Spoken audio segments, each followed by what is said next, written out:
Vamos a, a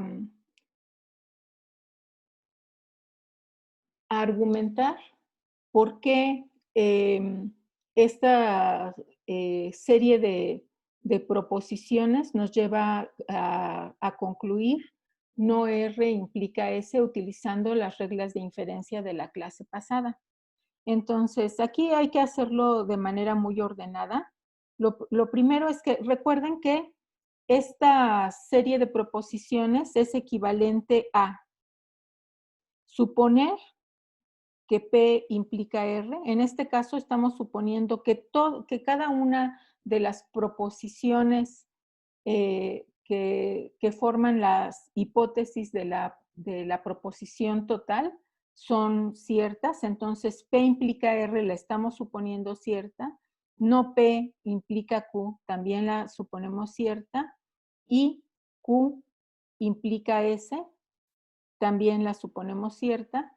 Y queremos determinar si si con esto podemos concluir no R implica S. Entonces, cada una de las premisas las vamos a escribir. En este caso voy a ir colocando los pasos enumerados para hacer referencia a cada uno de ellos y no tener que escribir nuevamente toda la proposición. Entonces tenemos en este caso 3 hipótesis. Q implica S. Y a la derecha vamos a ir justificando nuestros pasos. Entonces, estas son premisas o hipótesis, ¿verdad? Premisa, premisa.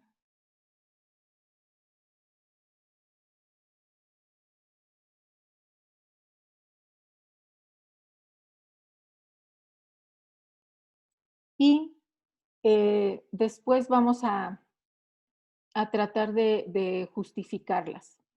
Bien, entonces,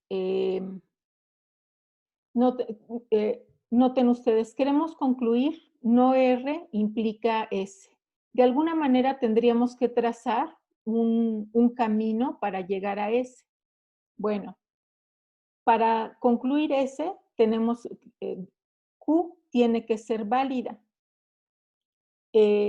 Para que Q sea válida, no P tiene que ser válida. Y si no P es válida, lo que tendríamos que suponer es no R.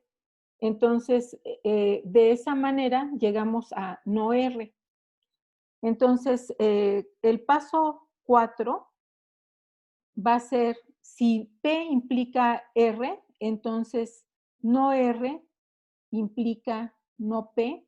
¿Y cuál es la razón? Es la equivalencia lógica.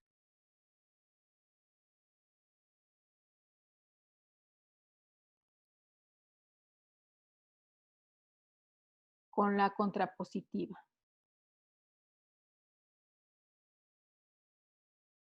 Con la contrapositiva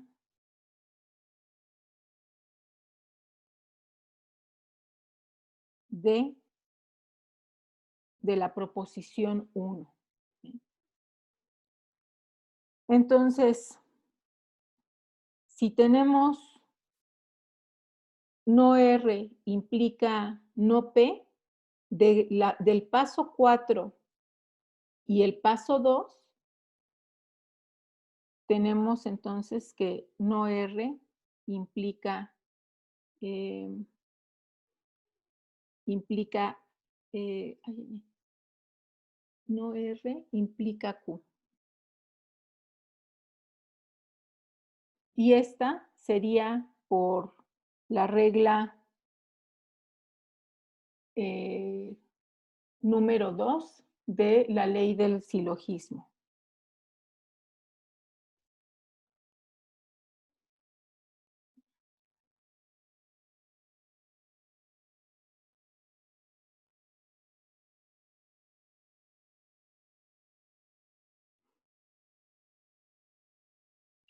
Aplicada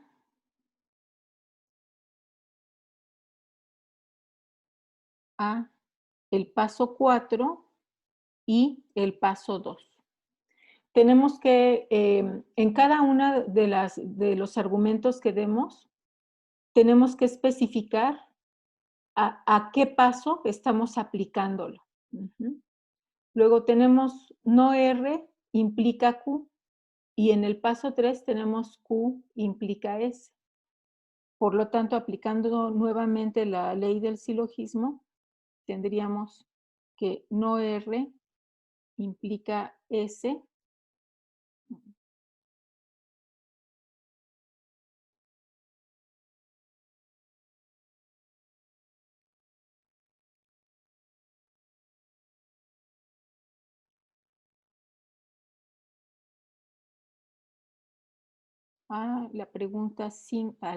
Al paso 5 y 3.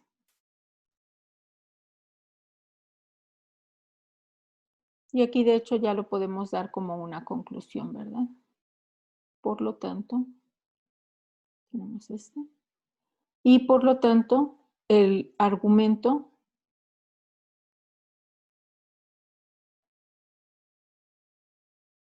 dado es válido. Este argumento o proposición original es este, escrito de esta manera, o como proposición, el que está a la derecha.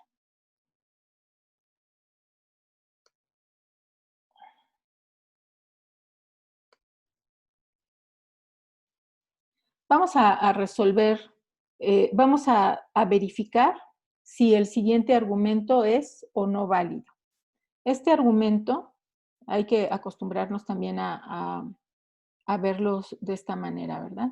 Cada una de las hipótesis estamos suponiendo las verdaderas. Esa es la primera hipótesis o premisa, R o S.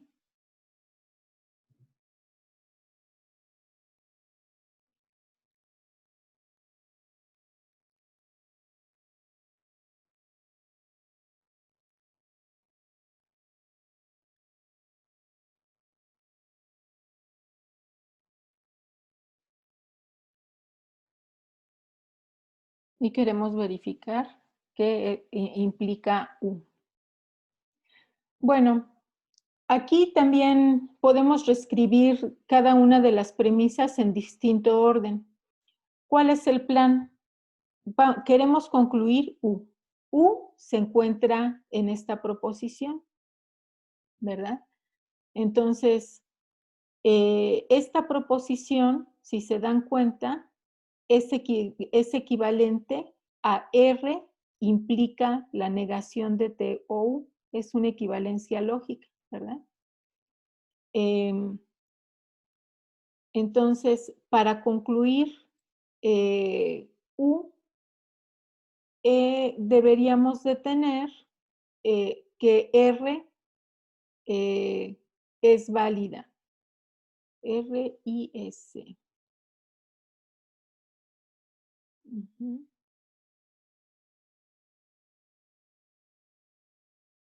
Y para que R sea válida, Q debe de ser válida, y para que Q sea válida, P debe de ser válida. Entonces, esta es la primera con la que empezamos.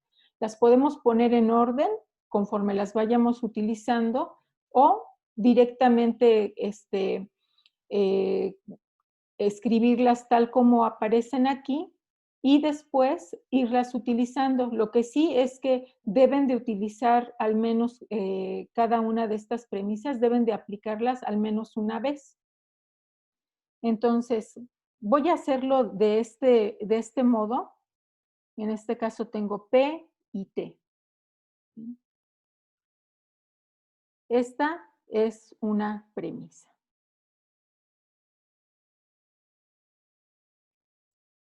Y perdón, pero luego yo me confundo un poco, entonces las voy a ir sombreando conforme las vaya utilizando. Entonces, si tengo que P y T son válidas, puedo concluir P, ¿verdad? Porque ambas son válidas. ¿Esto cómo se llama? A ver, en las leyes de la lógica, ¿qué regla es? tengo P y T, por lo tanto concluyo cualquiera de las dos. Es la regla, ¿qué? De simplificación conjuntiva. Exactamente. Entonces, por simplificación conjuntiva, es la regla 7.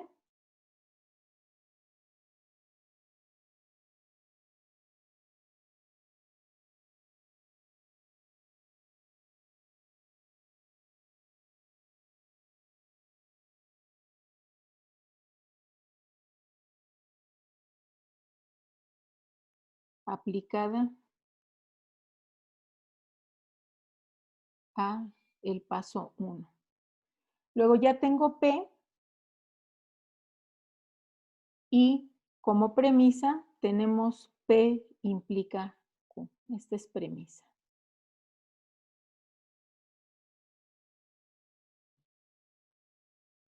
Entonces, como paso 4, puedo concluir Q.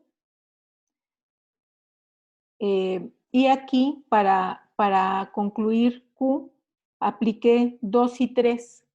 ¿Cuál de las leyes de la lógica apliqué para concluir Q? ¿No? Tenemos como hipótesis P y tenemos P implica Q, por lo tanto Q. Regla de separación. Es la Modus primera, ¿no? ponens. Ajá, es modus Modus ponens. Aplicada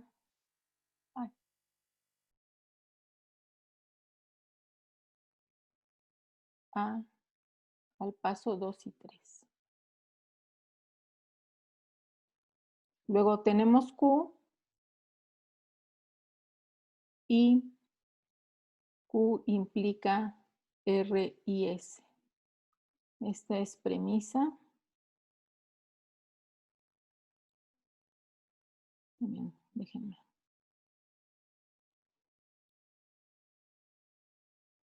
Entonces, como tenemos 4 y Q implica R o S, concluimos de 4 y 5.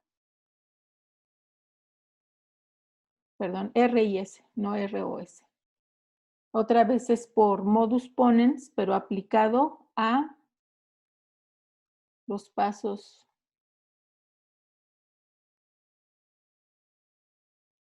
en este caso 4 y 5, ¿verdad? ¿Sí? Sí. Ok. Y si tenemos que R y S son válidas y lo que queremos es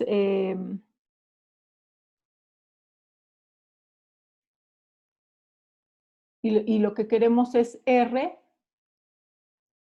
¿qué regla de inferencia aplicamos? Tenemos R y S son válidas, por lo tanto R. Igual a simplificación conjuntiva. Exactamente, gracias. Entonces es por simplificación conjuntiva aplicada a 7.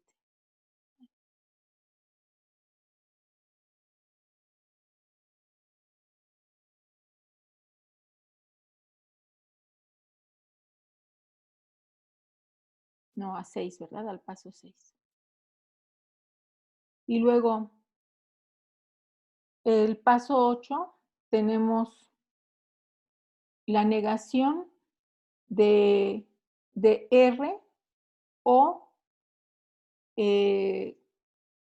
la negación de R o U, que es equivalente a R, implica la negación de T o U. Esto es por equivalencia lógica.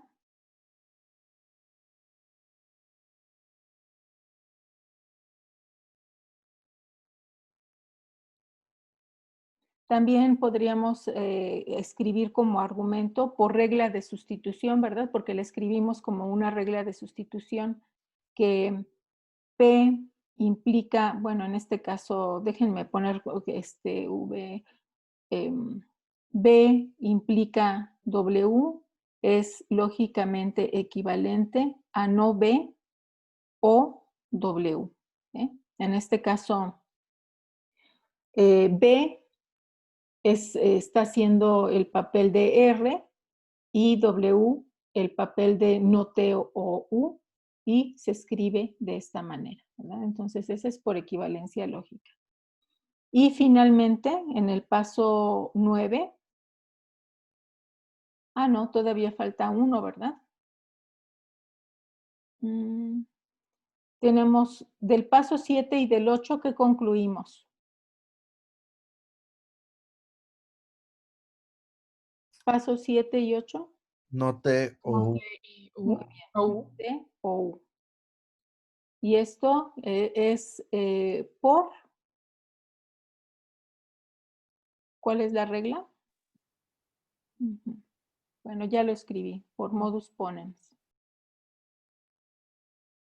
Aplicada.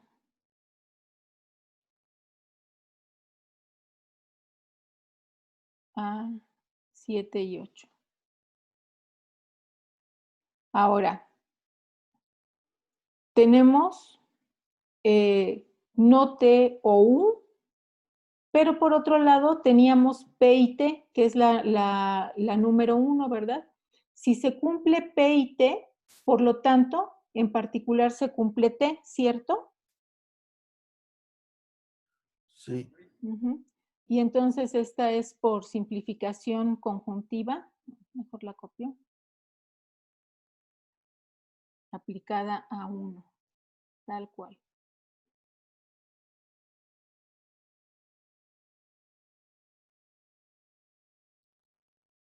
Ahora sí, ya tenemos que T es válida y no T o U. Si T es válida, y aquí nos dan entre estas dos opciones, por lo tanto que concluyen.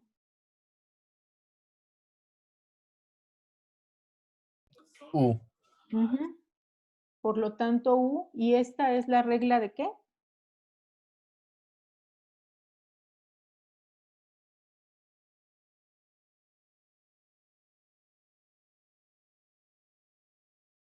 Es la regla 5, ¿están de acuerdo? Sí. Aplicado a 10, a 9 y 10.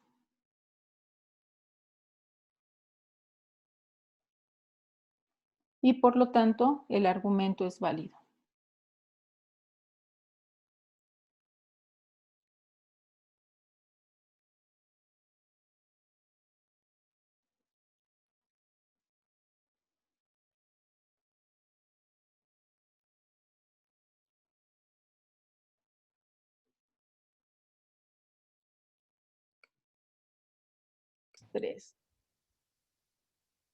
Bueno, aquí está la solución al ejercicio que trabajaron en equipo.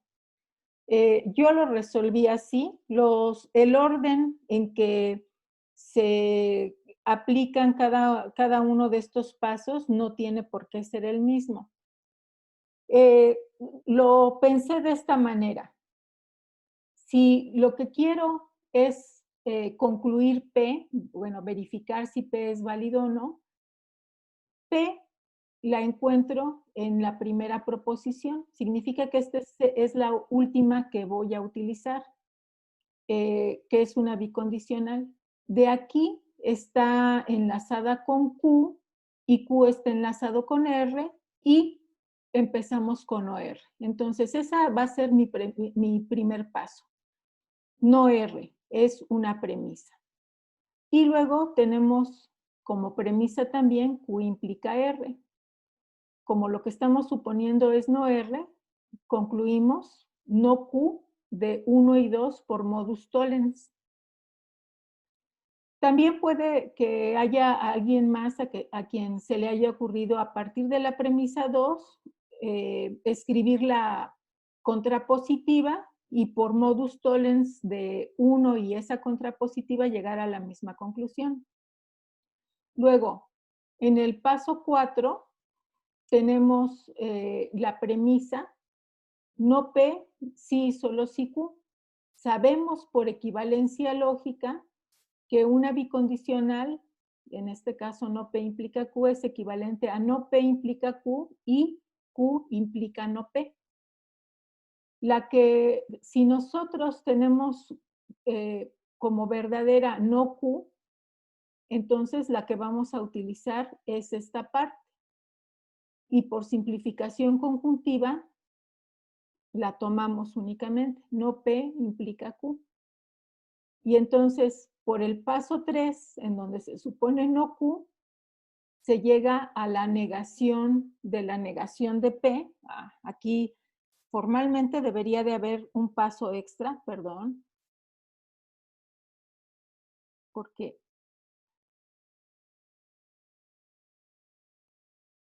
si tenemos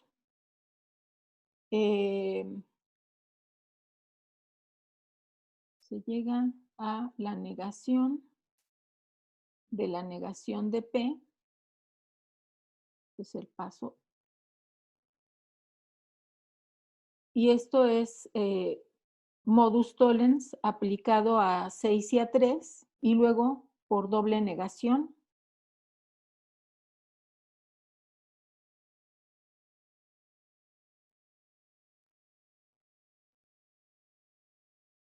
Al paso 7 se llega, por lo tanto, a P. Bueno, y entonces esta era una manera de resolverlo, y aquí hay un ejercicio de tarea.